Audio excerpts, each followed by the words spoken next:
کرو۔ السلام علیکم۔ بسم اللہ الرحمن الرحیم۔ رب اشرح لی صدری ویسر لی امری واحلل عقدۃ من لسانی یفقہوا قولی۔ آپ کے ساتھ 3-4 اہم ترین خبریں شیئر کروں گا۔ سب سے پہلی خبر جو سامنے رکھنے جا رہا ہوں وہ نون لیگ کی پریشانی ہے۔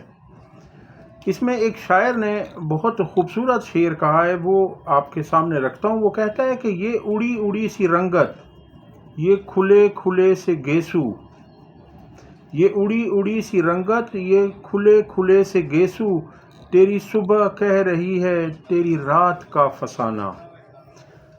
اب نون لیگ کی جو پریشانی ہے وہ سب کے سامنے عیاں ہوتی جا رہی ہے۔ عظمہ بخاری نے بیان دیا ہے کہ 9 مئی کے مجرموں کو ملٹری کورٹس نے جو سزائیں دی تھیں اور ملٹری کورٹس نے انہیں اب رحم کی اپیل پر جو رہائی دی ہے وہ انہیں نہیں دینی چاہیے تھی۔ اب اس سے ایک بات تو یہ واضح ہوتی ہے کہ ملٹری نے حکومت کو اعتماد میں لیے بغیر کیا انہیں چھوڑا ہے، اور دوسری بات جو ان کی پریشانی ہے وہ میں آپ کے سامنے رکھتا ہوں کہ کیا ہے۔ دوسری بات یہ ہے، دوسری خبر یہ ہے کہ مریم نواز نے بھی ان معافیوں پر اعتراض کیا ہے، اور ان کا بھی کہنا یہی ہے کہ ملٹری کورٹس کو اس طرح سے ان مجرموں کو رہا نہیں کرنا چاہیے تھا۔ اور تیسرا بیان جو ہے وہ شہباز شریف کا ہے۔ وہ کہہ رہے ہیں کہ مجھے اب وسوسے آنے لگے ہیں، یعنی مجھے اب خدشات پیدا ہو رہے ہیں، اور ان خدشات کی وجہ یہ ہے کہ انہیں یہ ڈر ہے، انہیں یہ اندیشہ ہے، انہیں یہ خوف ہے، انہیں یہ وسوسے ہیں کہ کہیں تحریک انصاف کی اسٹیبلشمنٹ کے ساتھ الیک سلیک نہ ہو جائے، کہیں بات چیت نہ ہو جائے،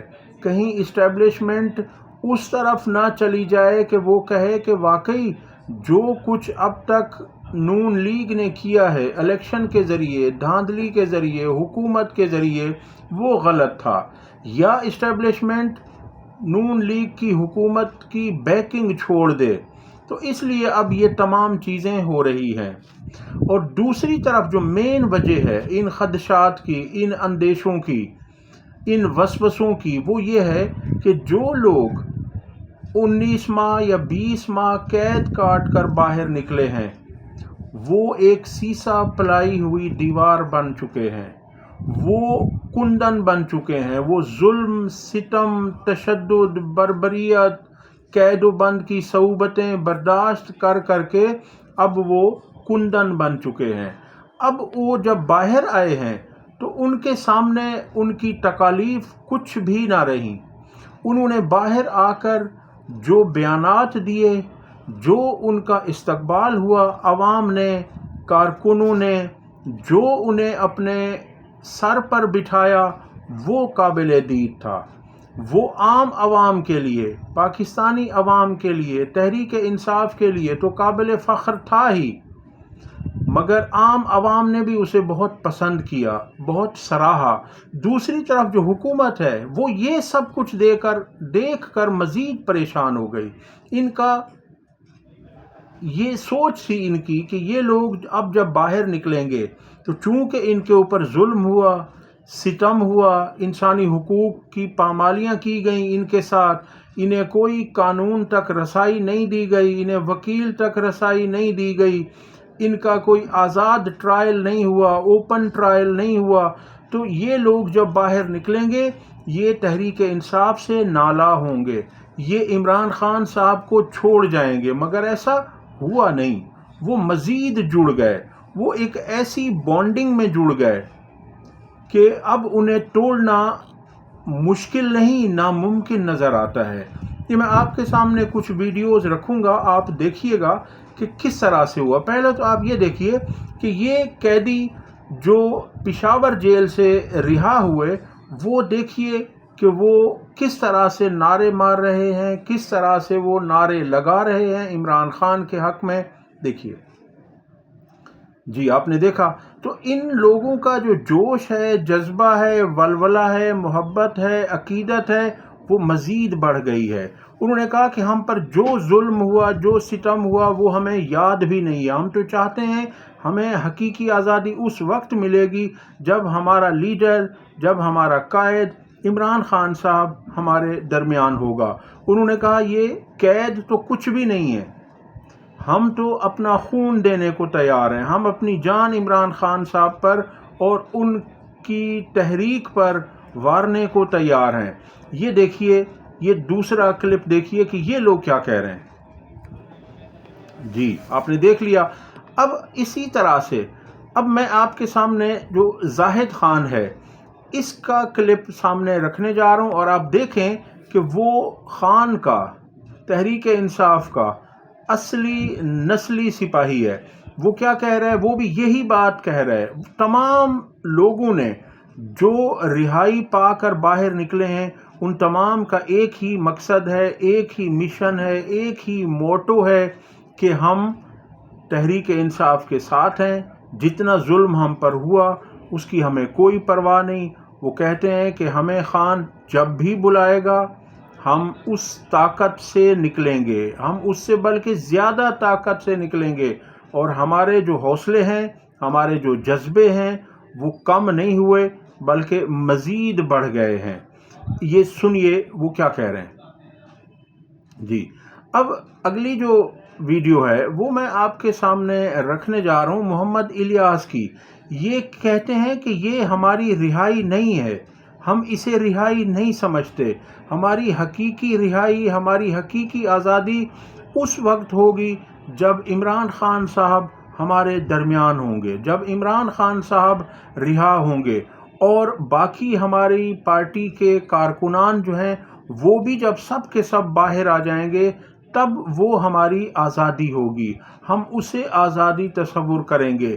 یہ جتنے ظلم کر لیں ہم نے پہلے بھی برداشت کیے ہیں، وہ کہتے ہیں کہ ہم مزید بھی برداشت کرنے کو تیار ہیں، ہم اپنا خون دینے کو تیار ہیں، ہم کسی قیمت پر اپنے نظریے سے، اپنے مقصد سے پیچھے نہیں ہٹیں گے، اور ہم اپنے ملک کو آزادی دلا کر دکھائیں گے۔ اور آپ دیکھیے کہ ان ویڈیوز کے اندر یہ عام سے کارکن ہیں، یہ کوئی بہت بڑے سیلیبریٹیز نہیں ہیں، کوئی بہت بڑے رہنما نہیں ہیں، یہ پہلے انہوں نے جیلیں نہیں کاٹی، مگر جب ان پہ وقت پڑا تو انہوں نے خندہ پیشانی سے، خوش اسلوبی سے، جواں مردی سے، بہادری سے تمام دن گزارے، اور اب یہ باعزت طریقے سے باہر آئے تو عوام نے ان کا کس طرح سے استقبال کیا۔ آپ نے دیکھا کہ کتنا ان کو پروٹوکول دیا گیا۔ تو اس وجہ سے یہ جو چیزیں ہیں یہ نون لیگ کو اور حکومت کو تکلیف دے رہی ہیں۔ ان کی خواہش یہی تھی کہ اب یہ لوگ سیدھے ہو جائیں گے، اب یہ دوبارہ تحریک انصاف کی طرف نہیں جائیں گے، مگر ایسا ہوا نہیں، کیونکہ یہ چیز الٹ ہو گئی، ان کی سوچ سے یہ الٹ نکلے، اور یہ آؤٹ آف سلیبس آ گئی ہے تحریک انصاف۔ ان لوگوں کا خیال یہ تھا کہ عمران خان کے ساتھ جو لوگ ہیں یہ ممی ڈیڈی ہیں، یہ برگر کلاس ہیں، مگر ایسا نہیں ہوا۔ آپ نے ان پہ اتنا ظلم کیا، اتنا جبر کیا، اتنا تشدد کیا کہ اب وہ چٹان بن چکے ہیں، وہ پہاڑ کی طرح مضبوط ہو گئے ہیں۔ اب آپ کے ہاتھ تو تھک گئے ہیں، آپ انہیں مار مار کر آپ تو تھک سکتے ہیں، مگر وہ مار کھا کھا کے تھکنے والے نہیں ہیں۔ یہ چیزیں اب ان کو ڈرا رہی ہیں، اور اس لیے ان کے اس طرح سے یہ بیانات آ رہے ہیں۔ دوسری طرف ملٹری کورٹ سے سزا پانے والوں کو فیصلے کی کاپیاں تاحال نہیں دی جا رہی۔ یہ عدالتی ضرورت تھی تاکہ لوگ ان سزاؤں کے خلاف اگلی عدالتوں میں جا کر اپیل کر سکیں۔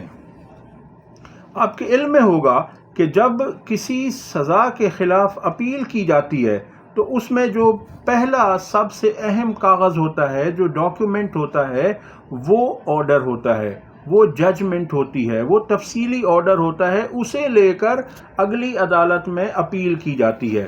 اس آرڈر کے اندر ریزنز دیے جاتے ہیں، وجوہات دیے جاتے ہیں کہ ہم نے کس بنیاد پر اس ملزم کو مجرم بنایا ہے، کون سے ثبوت تھے، کس گواہ نے کیا گواہی دی، یہ تمام چیزیں اس آرڈر میں ہوتی ہیں۔ تو جب تک وہ آرڈر ان کو نہیں ملے گا تو یہ اپیل میں نہیں جا سکیں گے، اور اب تک انہیں ملٹری کورٹس نے وہ آرڈرز نہیں دیے۔ اسی وجہ سے پوری دنیا میں ملٹری کورٹس کے اوپر تنقید کی جاتی ہے۔ اگلی خبر یہ ہے کہ علی امین گنڈاپور نے، جو وزیر اعلیٰ خیبر پختونخوا ہیں، انہوں نے کہا کہ کرم واقعے میں امن کے لیے حکومتی کوششوں کو سبوتاژ کرنے کی دانستہ اور مذموم لیکن ناکام کوشش ہے۔ فائرنگ میں ملوث عناصر کے خلاف قانون کے مطابق کارروائی کی جائے گی۔ واضح رہے کہ آج پھر کرم ایجنسی میں جو چند دن پہلے 2-3 دن پہلے وہاں پر معاہدہ ہو گیا تھا، اور آج پھر اس معاہدے کی خلاف ورزی کی گئی اور وہاں پر فائرنگ ہوئی ہے، اور فائرنگ کے نتیجے میں زخمی ہوئے ہیں کچھ لوگ۔ اب اس میں سے جو پہلی خبر ہے وہ یہ ہے کہ امداد لے کر جانے والے قافلے پر کرم میں فائرنگ، ڈپٹی کمشنر سمیت 7 افراد زخمی۔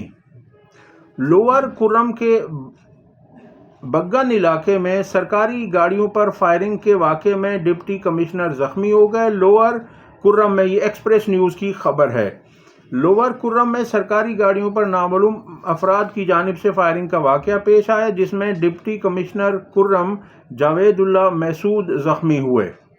ابتدائی اطلاعات کے مطابق فائرنگ کا نشانہ بننے والے ڈپٹی کمشنر کرم جاوید اللہ محسود کو زخمی حالت میں تحصیل لوئر علیزئی ہسپتال منتقل کیا گیا۔ ڈپٹی کمشنر کے علاوہ ایک پولیس اہلکار بھی فائرنگ سے زخمی ہوا ہے۔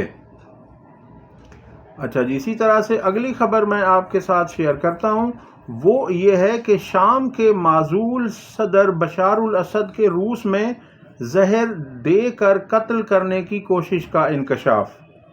یہ برطانوی اخبار ہے دی سن، اس کی ایک رپورٹ ہے، اور اس میں ان کا کہنا ہے کہ on line account general SVR نے دعویٰ کیا ہے کہ بشار الاسد اتوار کے روز شدید بیمار پڑ گئے اور طبی امداد طلب کی گئی۔ رپورٹ کے مطابق 59 سالہ بشار الاسد کو اچانک شدید کھانسی اور سانس لینے میں دشواری کا سامنا کرنا پڑا۔ انہیں ان کے اپارٹمنٹ میں طبی امداد دی گئی، اور اس کے بعد جو ان کے طبی معائنے کیے گئے تو اسے پتہ چلا کہ بشار الاسد کے جسمانی نظام میں زہر کے آثار موجود تھے۔ تاہم روسی حکومت کی جانب سے اس بات کی نہ تصدیق کی گئی ہے اور نہ ہی کوئی تردید کی گئی ہے۔ اس کے علاوہ میں آپ سے شیئر کرتا چلوں خبر، اور وہ خبر یہ ہے کہ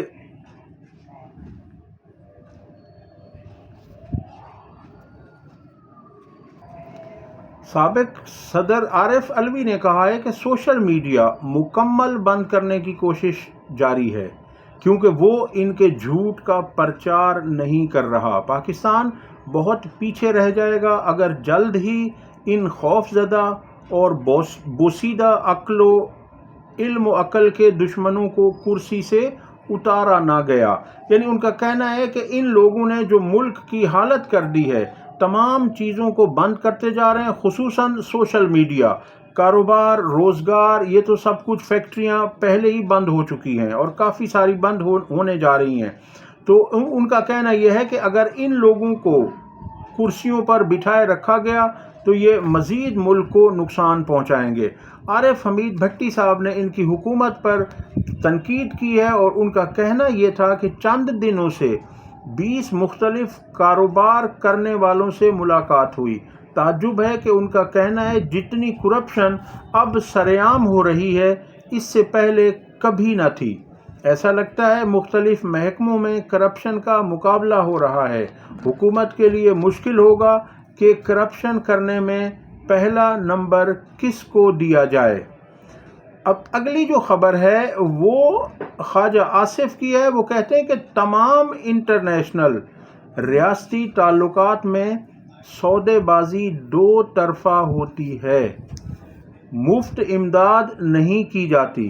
عمران خان کیا سودا کر رہا ہے؟ وہ ان ممالک کو ریلیف اور اقتدار کے بدلے کیا بیچ رہا ہے؟ پہلی بات تو یہ ہے کہ اگر اس بات کو مان لیا جائے، اور یہ بات ہوتی بھی ہے کہیں کہیں، اب تو مجھے سب سے پہلے خواجہ صاحب یہ بتائیں کہ جو سعودی شاہی خاندان جب نواز شریف کی مدد کے لیے آیا اور بار بار آیا، تو اس وقت نون لیگ نے ان سے کیا سودے بازی کی تھی؟ اس کا ذرا جواب دے دیں۔ اور دوسری بات یہ ہے کہ اب جو نون لیگ کی کوشش ہے، جو حکومت کی کوشش ہے کہ یہ امریکہ پر دباؤ ڈالنے کے لیے وہاں پر اپنی لابنگ کر رہے ہیں، تو کیا انہوں نے امریکہ کو کیا آفر کی ہے کہ بھائی آپ عمران خان صاحب کے حق میں آواز اٹھانے کے بجائے آپ انسانی حقوق کی پامالیاں جو پاکستان میں کی جا رہی ہیں ان پر آواز نہ اٹھائیں، تو اس کے بدلے میں یہ حکومت امریکہ کو کیا آفر کر رہی ہے؟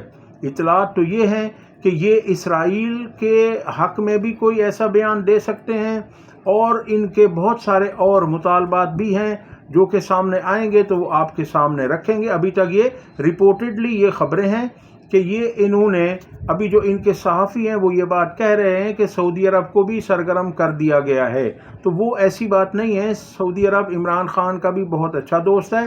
تو یہ صرف یہ کیوں کہہ رہے ہیں کہ اپوزیشن کے حق میں ہی اگر امریکہ بات کر رہا ہے تو امریکہ اسے آفر کرے گا؟ عمران خان صاحب کے پاس آفر کرنے کو کچھ ہے ہی نہیں، وہ ہے جو صاف بات کہہ دیتا ہے، ایبسلیوٹلی ناٹ۔ آپ میں اتنی جرت ہے؟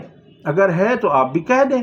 آپ امریکہ کو کیوں نہیں کہہ رہے کہ بھائی وہ ہمارے معاملات میں دخل اندازی کیوں کر رہے ہیں؟ اگر آپ اس کو دخل اندازی سمجھتے ہیں تو انسانی حقوق کے متعلق ہر شخص اور ہر ملک بات کر سکتا ہے، جس طرح ہم کرتے ہیں کشمیر میں، فلسطین میں، جہاں انسانی حقوق کی پامالیاں ہوں گی، برما میں ہوئی، ہم نے بات کی، ہر کوئی کر سکتا ہے۔ اب آپ یہ دیکھیے کہ عمران خان صاحب امریکہ کو کس طرح سے کوئی آفر کریں گے۔ کیا عمران خان صاحب ایک آزاد شہری ہیں؟ وہ اگر آزاد ہیں تو پھر وہ بات آپ کہہ سکتے تھے، مگر عمران خان تو سیدھا بات کرنے والا ہے۔ عمران خان صاحب سے جو ملنے جاتے ہیں ان کی ملاقات بھی اس طرح سے نہیں ہوتی، اس کی بھی آڈیو ویڈیو ریکارڈنگ ہو رہی ہوتی ہے، اور اس کے بعد جو بھی ان سے ملنے جاتا ہے، جو پیغام رسانی ہوتی ہے، جو اپنا وہ سیاسی بیان یا لاہ عمل وہ دیتے ہیں، وہ بھی سب کچھ ریکارڈڈ ہوتا ہے۔ تو عمران خان صاحب کیا چیز دیں گے امریکہ کو؟ تو یہ خواجہ صاحب نے ہمیشہ کی طرح جو وہ جھوٹ بولتے ہیں وہی انہوں نے بولا ہے، اور ان کی اور اس کے علاوہ کچھ بھی نہیں ہے۔ اب تک کے لیے اتنا ہی۔ اگر ویڈیو پسند آئی ہو تو لائک اور شیئر کریں، چینل کو سبسکرائب کریں۔ اللہ حافظ۔